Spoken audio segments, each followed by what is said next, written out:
today the plan is we'll work around the monastery to find options. I will explain you in a minute. Just imagine, take a little moment to imagine how the diversity of movements that we had as hunter-gatherers. I'm Javier Cura.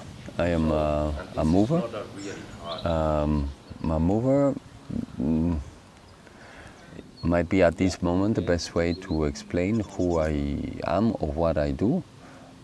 Is a person engaged in movement and making himself move and make others engage in movement.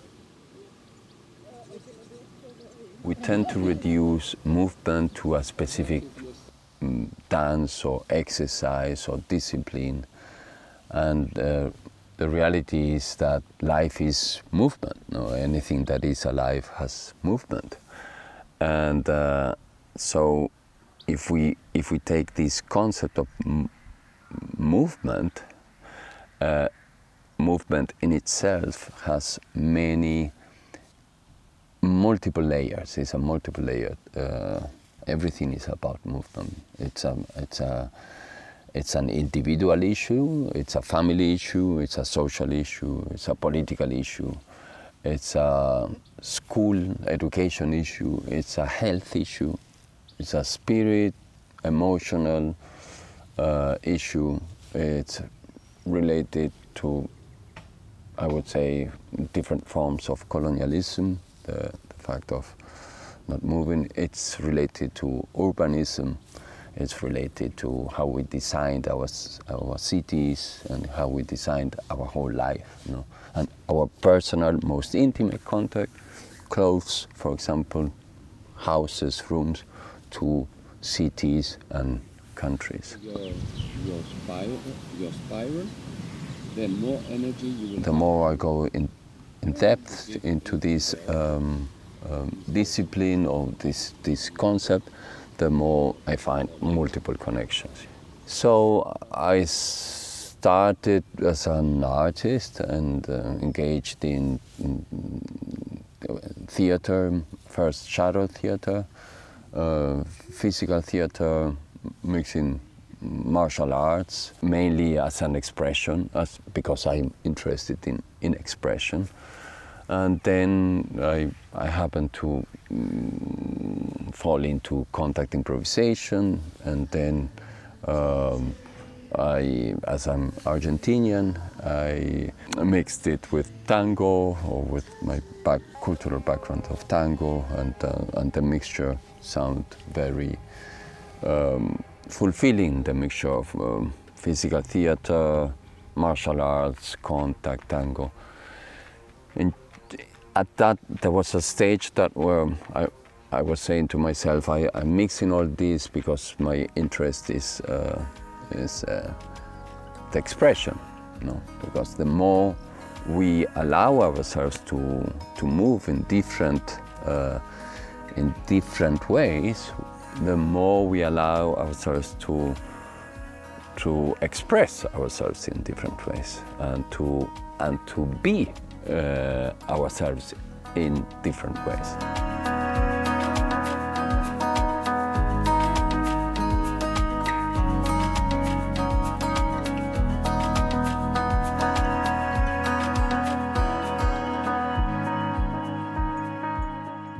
But then I was very, very worried before my son arrived, very worried about the fact of climate change and how this might have will have an impact in the future generations, or already we are seeing it.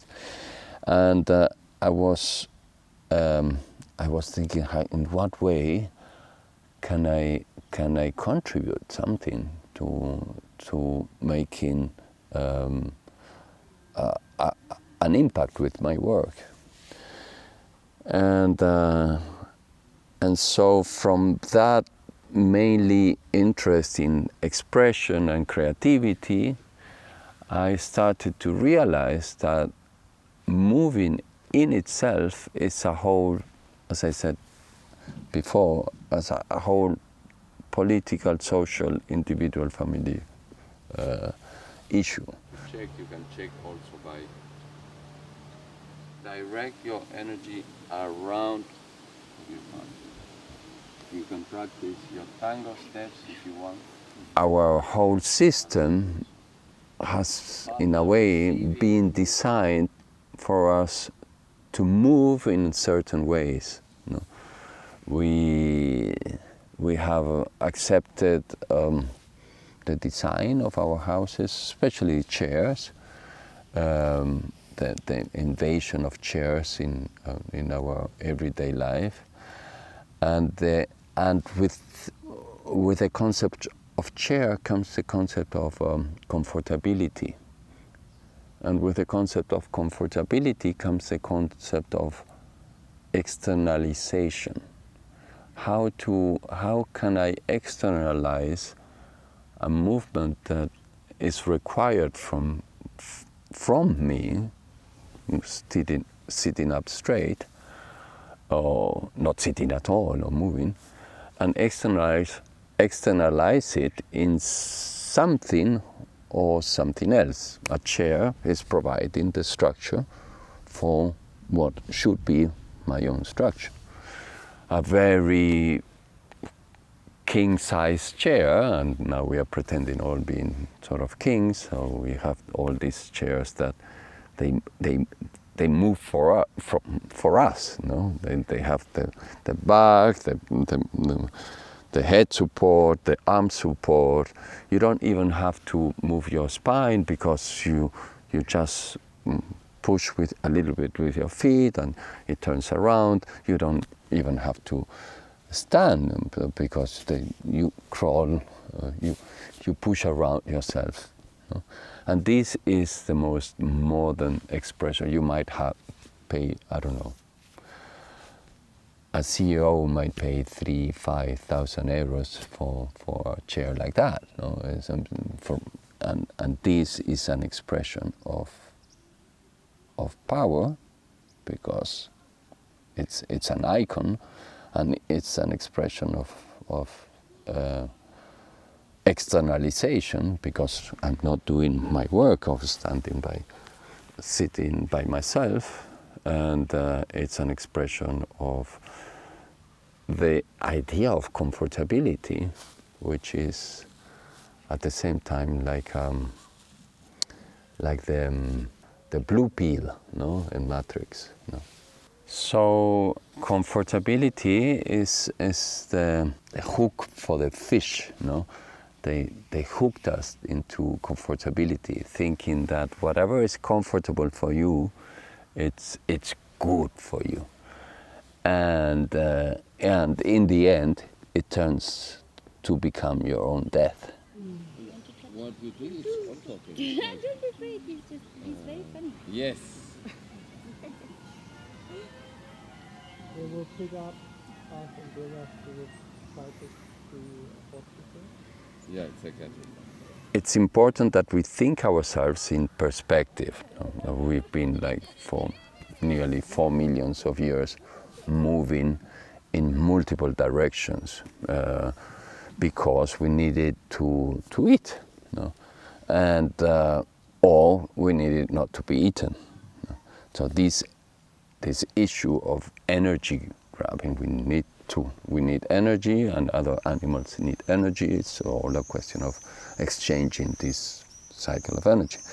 So we moved in multiple directions. The question that we are omnivorous also provoked the relation between our omnivorous being and movement is very interesting, because we are omnivorous, we moved in different directions, and this moving in these different directions needed a brain to develop that type of complexity. See the circles all around you. we are like the Swiss knife of movement. We cannot excel like a cheetah in running, but we can run. We cannot excel like a kangaroo in jumping, but we can jump. We can do not climb like a monkey, but we climb. No? So all of these incredible amount of and variety of movement have designed not only our body, but our brain. We extend to grab something, extend to lift ourselves. Yeah? So all these movements are the ones who are keeping our spine straight. Because we have this background, we have like a hard drive that we cannot change. This is who we are. And in the last 12,000 years, after that, the last big climate change and stabilization of this, we sort of invented agriculture, and from there into sedentarism, which in the end means to sit upon something. No? There were no paths. Yeah. No paths. You have to walk through bushes. No. So you walk in forward. So look, let's experience for a little while the range of movement that we have. If you compare the first population who started to set to the hunter-gatherers in the same region, they were much more healthier. Yes, they had other issues. I'm not saying that we have to go back to a hunter-gatherer situation, but we have to acknowledge and be aware that we were designed to move, and everything is linked to movement. So not moving has an incredible cost. With two bottles on a parallel system. Not moving causes what at the beginning were called diseases of captivity. The first two sort of established or noticed in our Occidental culture, the diseases of captivity was a medical doctor that followed Napoleon in his campaigns, and he noticed that the people in the countryside were much more healthier than the people in the cities. And so they started to collect information, and they realized what are the differences. So, and they called it diseases of captivity because they are very similar to the diseases animals have in the zoo. Yeah. Depressions, anxieties, cancers, skin problems, demineralization of bones, osteoporosis, all of those things that animals carry in a cage are the same that we carry by lack of movement. Yeah, can be another option to go along the city. These diseases of captivities now they are called diseases of affluence.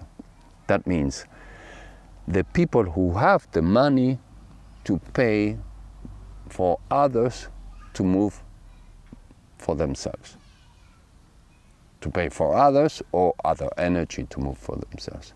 No?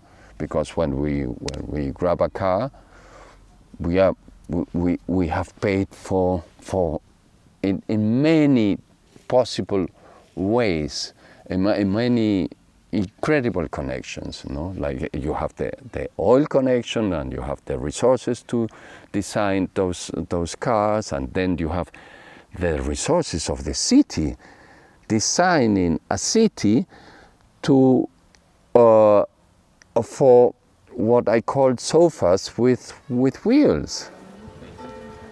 Prepare the movement. Prepare the movement. What I'm trying to do with my proposal that I call the Ecological Body, which in the end is something that like an oxymoron, like something that is obvious. There is no body that is not ecological because we are product of nature. No? We are the creatures of nature. We are not a product. We are creatures of nature. So it will follow the same principle of nature, but we have become so detached and so disconnected with nature, and in consequence with our own body, that a concept like ecological body makes sense, you know, because everything has become so technical and artificial in a way. So what we are doing, or what I'd like to do through this discipline, is to offer workshops and residencies. In this case, we are here in Czech Republic, in a little village in south of Bechyně, in the Bechyně of Czech Republic, in an ex-Franciscan monastery,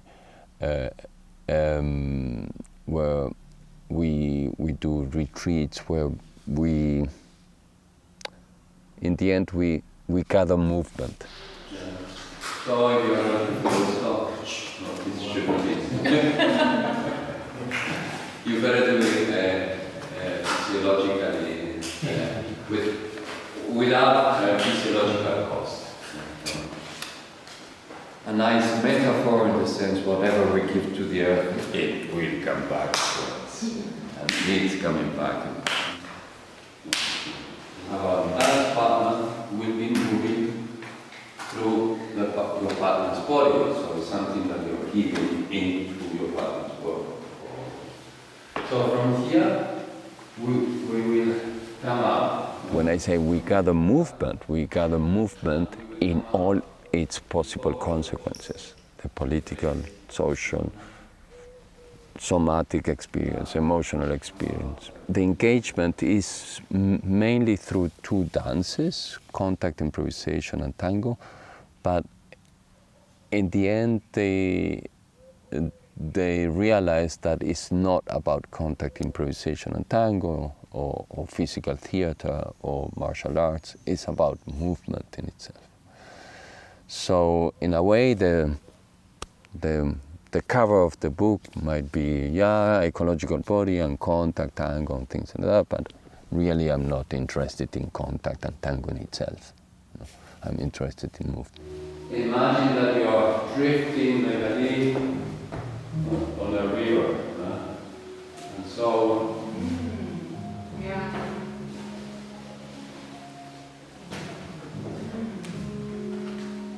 and then there are some pauses here.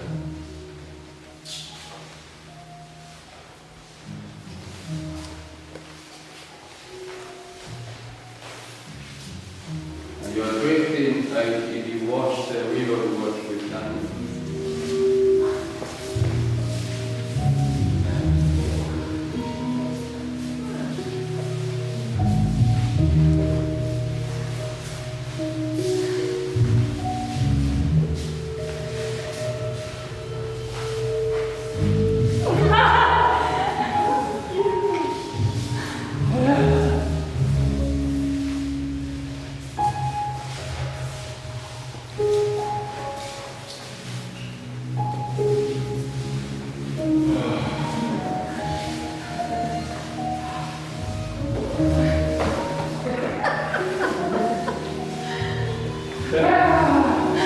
And you receive a lot of energy, obviously.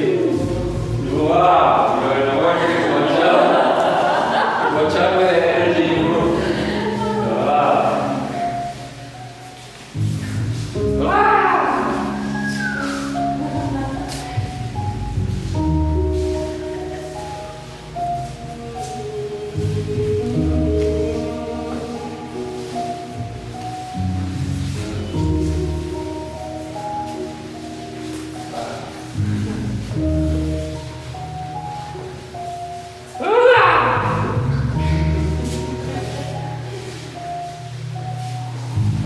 See what happens in your back. What happens in your back? Open the space so that you are more relaxed.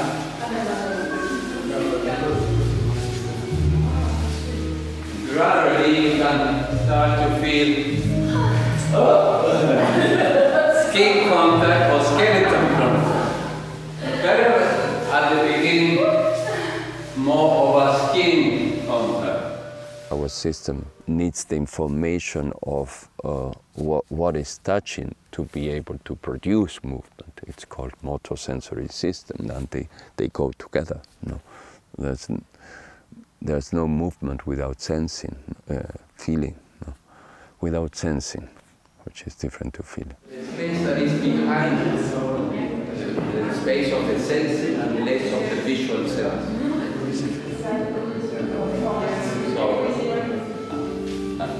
Yes. This is also a part of what I like to offer here, also in some of the workshops, the possibility to be aware of saying what are your needs, and how can I say yes and no, ground myself, and how the no is no at this moment, like a kid, but maybe 2 minutes later, or maybe with another type of proposal, it might become a yes, and how the no is part of a dialogue, is a part of creating a limit, creating an identity that is not a fixed identity like a stone, a rock, a fortress, but an identity that it's malleable to influences and to changes. No?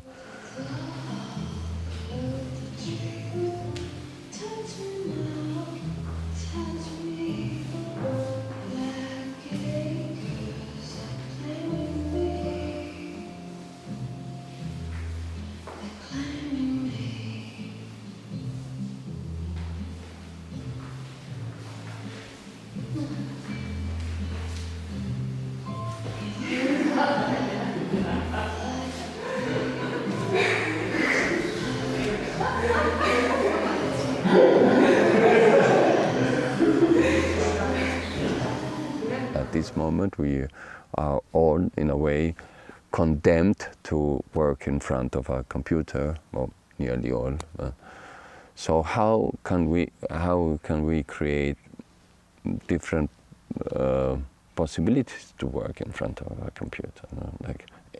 Like standing, sitting on a ball, squatting,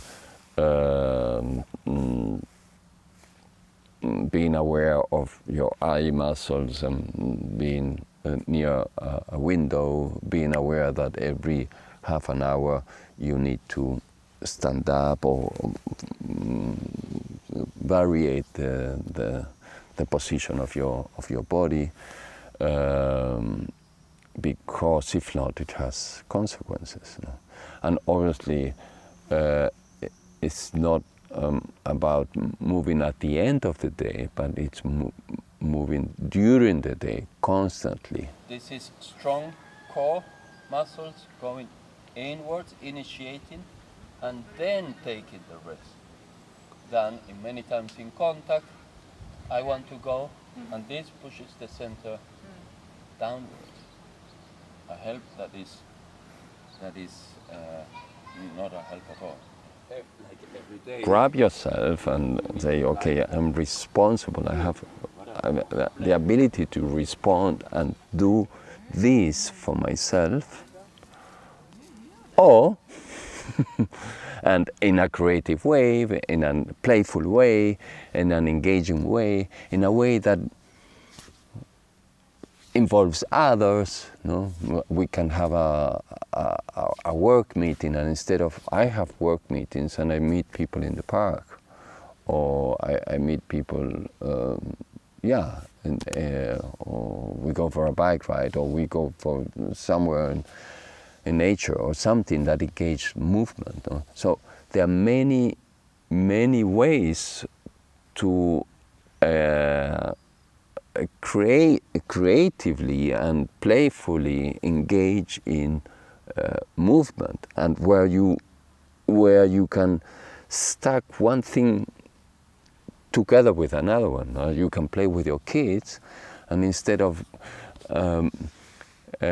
going to the playground and opening the door and let your kids there and sitting and opening your telephone and going into your emails or and work again, you move yourself with your kid, no? And your kid becomes your trainer, but at the same time your friend, your accomplice. You develop a bonding with your kid, and so you are doing many things at the same time. How can you put together things that seem like differently on the in compartments together, and you're nourishing yourself and you're nourishing the other ones and you're nourishing other people who are seeing this connection also, no? So we have the ability to respond in a creative, engaging, synthesizing way, in a beautiful way. Or we have the knock, tuk, an injury, an illness, and then it's much harder. I don't want to say it's one. Yes, in the end, it's one or the other.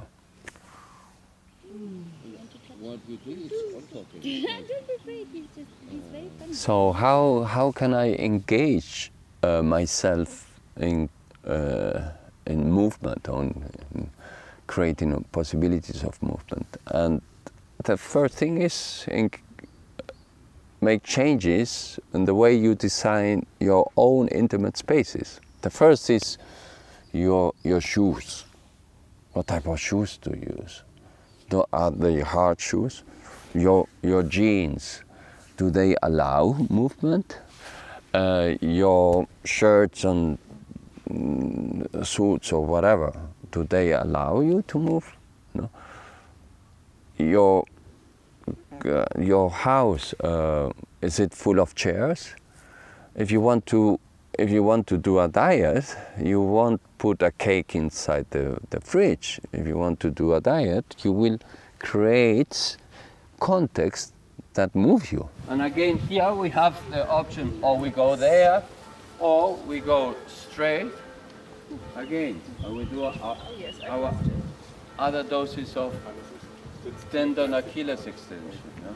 Okay, if you don't want to throw all your chairs, at least put the coffee up there and put the milk or whatever, if you use honey or sugar, down there. So you do an